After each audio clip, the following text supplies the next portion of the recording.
Hi, and welcome back to Fay at Five. I'm LaTangela Fay, your hostess, and you know it does my heart well to have those in the hot seat and on the tan line that's doing wonderful things in the capital city and surrounding areas. Now, today we have none other than the mastermind, a visionary himself, and when I tell you he is just that guy to get it done. Is there a doctor in the house? We have Dr. Keller. How are you?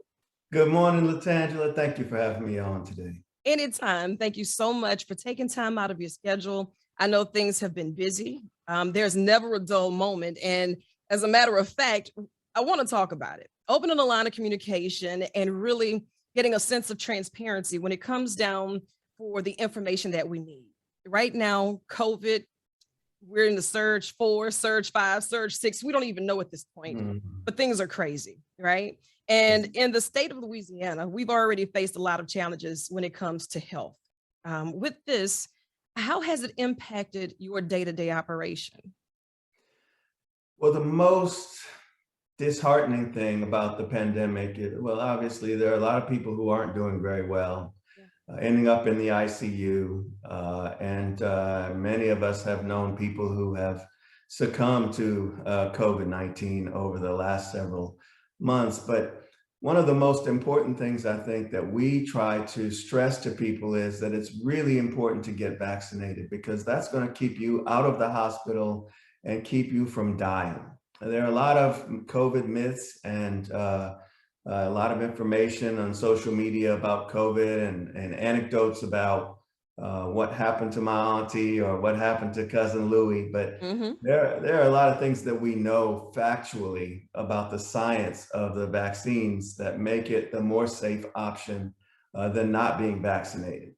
The other Doc, when thing, you mentioned the myths, here it is with social media.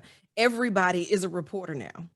Everybody. Whether you're qualified to do it or not, they'll get a tidbit of some information, run with it, and if it's posted, God forbid, it has to be the gospel.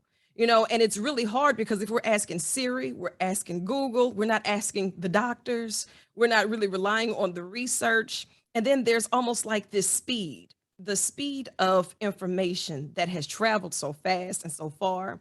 How is it when you finally try to get the word out to reinform those who have been misinformed?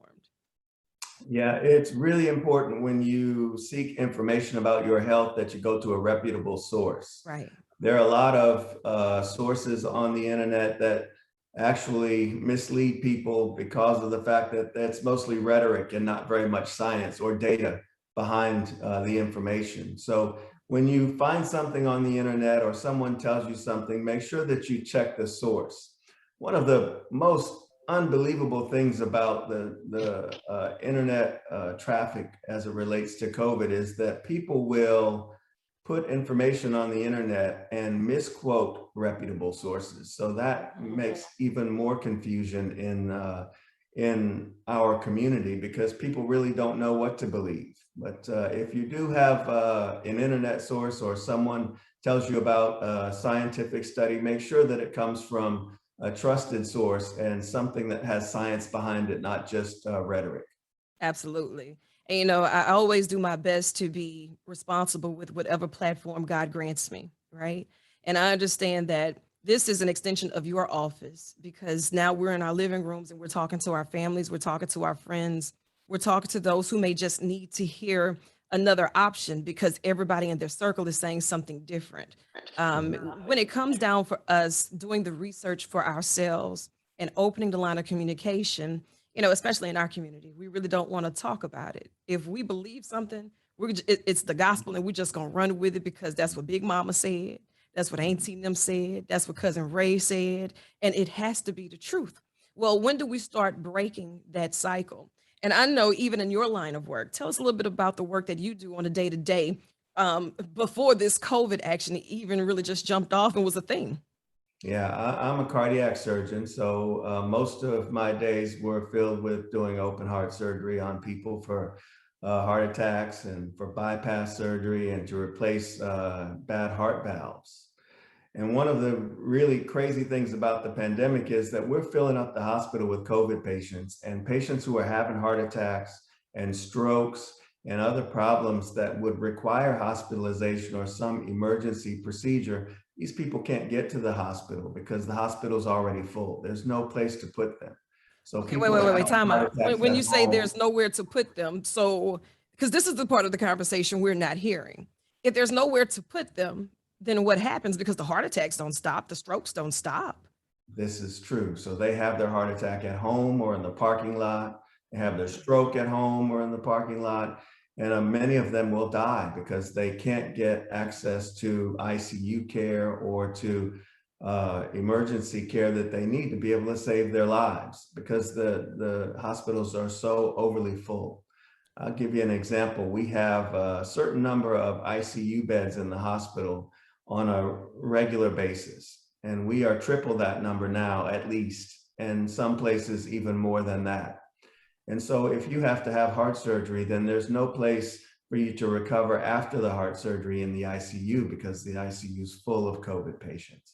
So having COVID may not kill you. You may spend a lot of time in the hospital. You may have far-reaching effects of the COVID in your recovery for months and even years. And some people have neurologic problems that last forever. So COVID's not always benign, and dying is not the only thing that can happen to you when you have COVID. So it's really important to try to do your best to stay out of the hospital. It's a community health problem. It's a public health problem. And we need to do our best to do our part for our society. And that is getting the vaccine so that you don't end up in the hospital. So your auntie, when she has her heart attack, can have care that she needs to save her life. That's a very grim reality, but that's where we are, and that's what it is. And coming up, is it okay if I get you to stick around a little while longer? Absolutely. I would love to talk about your nonprofit and get all the details out so we can keep the line of communication open. This is your first trip to the madhouse. I refuse to let it be your last, even if I'm on the doorstep. Hey, Doc, I know you in there. We need to talk. Let's talk. I'm always here for you. So you be sure to keep it locked right where you have it. It's Fay at 5. Hi, and welcome back to Fay at 5. I'm LaTangela Fay, your hostess, and today in the hot seat and on the tan line. Usually I get a little nervous when I have to go to the doctor's office. You know what I mean? It's almost like being in the principal's office. You go, but you don't just necessarily volunteer to go. But today, not only did I volunteer to show up, I asked the doctor to show out for us. Dr. Keller, thank you so much for taking time out of your schedule and for putting up with me for some time. Thank you for having me. It's a pleasure. Look, this is an extension of your office. We have a lot going on, a lot to talk about, but I've got questions that need answers. Here it is on a day-to-day. You're working with these patients, you're dealing with hearts, you're making some really tough decisions. Lives are on the line every time someone steps into your office. How is it that you knew that this was going to be a purpose or a calling for your life and that this was the career that you really wanted to stick it out with? Well, that's a really good question. It's a very long story, but I'm going to give you the short version. I actually went to medical school at Duke University in North Carolina. And at that time, Duke University was on the cutting edge of cardiac surgery. And there were a lot of very influential people who really did inspire me to want to be a heart surgeon. And my experience there had a lot to do with me eventually being a heart surgeon. When I went there, I wanted to be a plastic surgeon, but they changed my mind pretty quickly.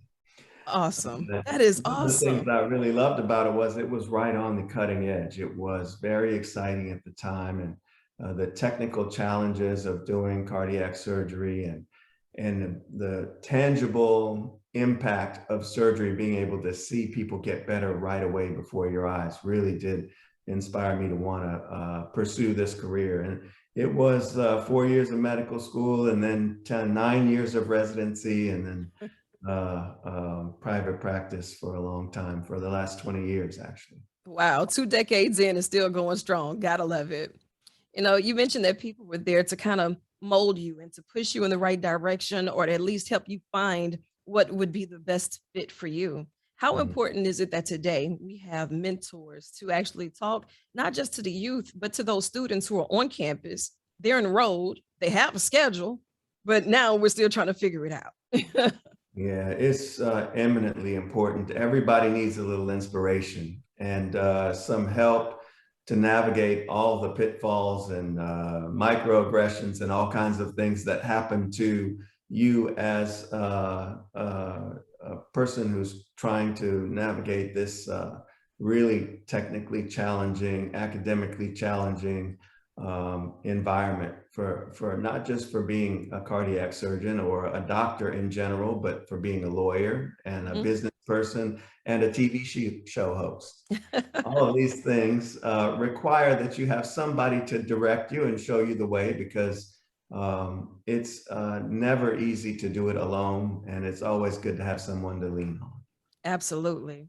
And I know that you're real big about giving back and being that mentor. And I want to hear a little bit about your nonprofit. It is Heart Sense. Tell me a little bit about that. Yeah, so HeartSense was devised as a way to try to reduce the chronic disease that we have in our African American community, primarily around Baton Rouge. Right. One of the things that we know is that African Americans have a higher incidence of uncontrolled high blood pressure, of heart valve disease, of heart failure, of coronary heart disease. We have higher incidences of all of these things, but we have fewer practitioners in the community that are able to take care of these things. So that mandates that people travel far away to be able to get care, and they just don't do it because either they don't have transportation, or they need someone to take care of their kids, they don't have that, or it takes them all day to get to the doctor and they have to miss work for a whole day and they can't afford to do that. So our project is called the HeartSense Structural Heart Disparities Project. And what we do is we take some advanced technology, like a digital stethoscope with artificial intelligence and an ultrasound probe that can look at the heart valves with sound waves to tell if people have problems. We take this technology that is not widely available into our community to be able to help people in our community understand if they have a problem, and understand when it's really important to be able to get follow-up for that problem. When do you need to go to the doctor? When do you not need to go to the doctor? What the best way is to have a lifestyle that promotes wellness for you and for your family.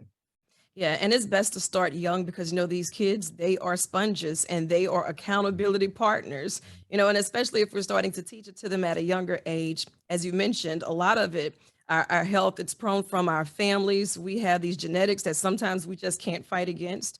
And I've gotten to the point to where I have to start asking myself the tough questions. Tan, did you get your steps in today? Mental, physical, spiritual, and sometimes that mental fight is the menu. Sometimes the mental fight is getting up and getting those physical steps in, even when you don't feel like it. Because That's I a big love sitting here talking to you, but I don't want to have to face you in a tough decision because I didn't make the right decisions. A Yeah, lot that's of things that we can control, we should control, right? But before we absolutely. even get in your office, Doc, what are some of the preventive steps that you would advise for families to say, I can't do the big things today, but some small steps that are really setting me on my Well, way? I think that's a really important point that you make about controlling the things that you can control. There are some things that you can't control. You can't choose your genes because your parents are your parents and they gave you what they gave you. Right. You can't choose your sex or your age. So you have to try to control the things that you can control. One of the most important things I try to tell people is no smoking, because smoking accelerates heart disease. Mhm. It causes you to be unhealthy in a number of ways, not the least of which is heart disease, but lung cancer and all kinds of other things that people can develop from smoking. Take your medicine. Understand that you need to take medicine. Yeah. And it's not your fault that you have to take medicine, but every day that you don't take your medicine takes a day off the end of your life. Mm. We have great technology. We have great drugs to be able to help you with diabetes and high blood pressure and cholesterol. We need to be taking these drugs, and we need to take them as a routine, as a healthy lifestyle, because if you take it as a lifestyle, then it's not a chore to take it when you get older. It's really important to go and see your doctor at least once a year, because there are things that you can catch early on that can be taken care of and allow you to live a long, happy life. But if you neglect them, they'll sneak up on you. Absolutely. Doc, I appreciate you so much for taking time out of your schedule. And, I look forward to us getting back to a sense of normalcy to where you can come to the madhouse and get in the studio. So whenever you find time on your schedule, you pencil it in and say, hey, Tan, look, we need to talk about this. We have this event coming up for Heart Sense. We have this technology that we're taking out. And you know what? I'll even volunteer to see how it works, you know? So let's try it out and figure it out and do these steps daily. So that way I can say, hey, Doc, I'm checking in because I did good today, you know? Absolutely. And I'm gonna put you on speed dial because the service that you provide to people in our community is invaluable, and I really Thank you so appreciate you much. as well. Thank you so much. You know, it's about time for us to get back to work. But before we do, what's the website to Heart Sense? HeartSense can be found at www.heart-sense.org, O-R-G. And we have a calendar which tells you where we're going to be in the community. We're going to be at Southern University Intramural Center, and then we're going to have other community events that you can register for on our website. We accept donations from everyone because our mission is not cheap, but we're doing the best we can. Absolutely. And, you Please know, and do. it's about being accountable as well. You know, the community, we need these resources. So let's support these resources and those who are making the effort and the dedication daily.